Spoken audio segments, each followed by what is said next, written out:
Hi, I'm Rabbi Laura. I'm here for the weekend from Boise, so I know a number of you.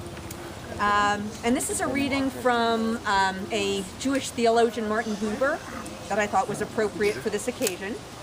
Every person born into this world represents something new, something that never existed before, something original and unique. For if there had been someone like him or her before, there would be no need for this baby to be in the world. And we recognize this evening the worth and importance of each of our community's newest and most vulnerable babies. We dedicate these blankets to them in the hope that they may leave the NICU in health and in strength. Our prayers and wishes go out to them for healing and for growth. And there's a traditional Jewish prayer for the sick, and I thought they might be kind of appropriate to say over the blankets that our prayers for healing are going to them as the blankets go to them. Mishaberach avotenu Abraham Yitzchak v'Yaakov v'imotenu Sarah Rivka Rachel v'Leah hu yivarech v'yirapet hacholim HaKadosh Baruch Hu yimalei rachamim aleihem v'hachalimam u'rapotam v'hachazikam v'lhachotam v'yishlach lehem bimhira refuah shlema refuat hanefesh refuat haguf B'toch sha'ar cholei Yisrael v'cholei yoshvei tevel hashta ba'gala ubizman kariv v'nomar Amen. Amen. And for those, there is was a contemporary songwriter, Debbie Friedman, who came up with kind of a modern version song of this prayer. So anyone who knows it, sing along, especially because I think there's a key change in there which I always mess up, so you need to help me. Mishaberach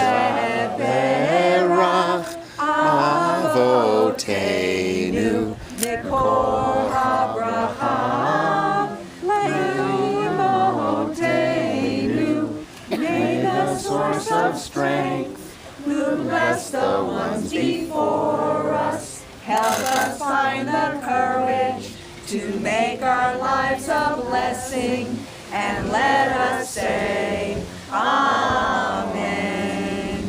Mishaberach imotenu Mikor habracha lavotenu. Bless those in need of healing with refuah shlema. The renewal of body, the renewal of spirit, and let us say Amen. And thank you to our reps from the hospital for caring for all these babies, these Great Falls babies. Our pleasure. all over the state, really. Yeah. Not just Montana's babies. Yeah. That just looks pretty.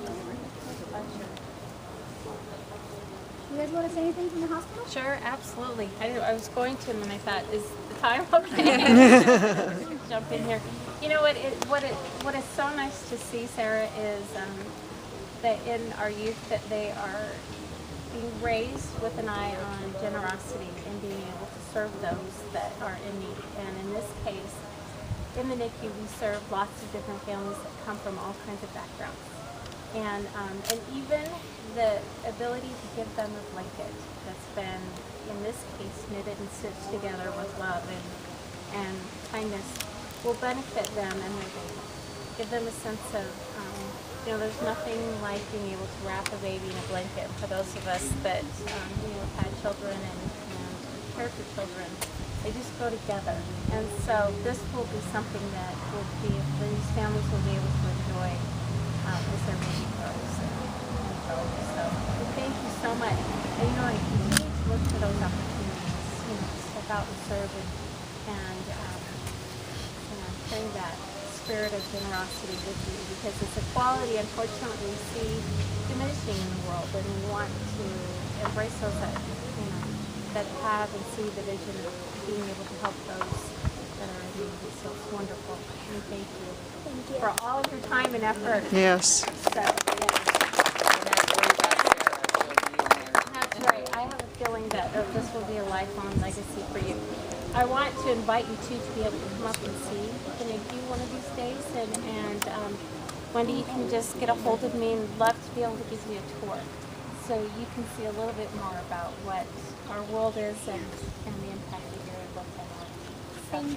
What I want to ask though, is there any particular type of family that you would like to see benefit from this? You know, usually when we get blankets and other, whether, you know, whatever the donation would be, we tend to look for those that are truly in need.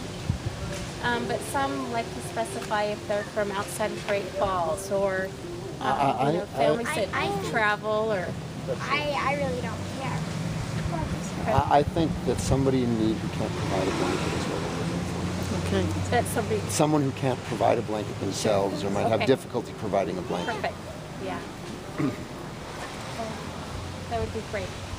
The one thing that's nice for us to be able to include with the blanket is an explanation of the intent behind it, and not that Sarah's name needs to be on it or anything, but to include just a little card that says, you know, made with, you know, with love or whatever, for whatever you want to include, you know, regarding your purpose here.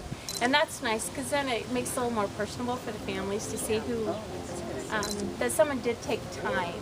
And in this case, 12? 13. 13. 13. I mean, and that's impressive. And I think families need to see that someone at your age really has, you know, their best interest in mind.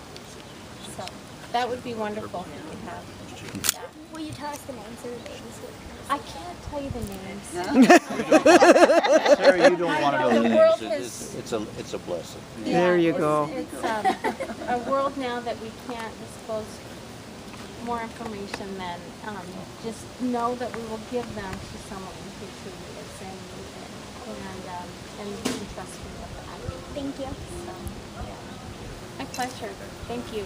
So And thanks for taking them having or- us. Yeah. Yes, absolutely. But I don't want to give them out until I, you know, to have something to include with them. We'll get some.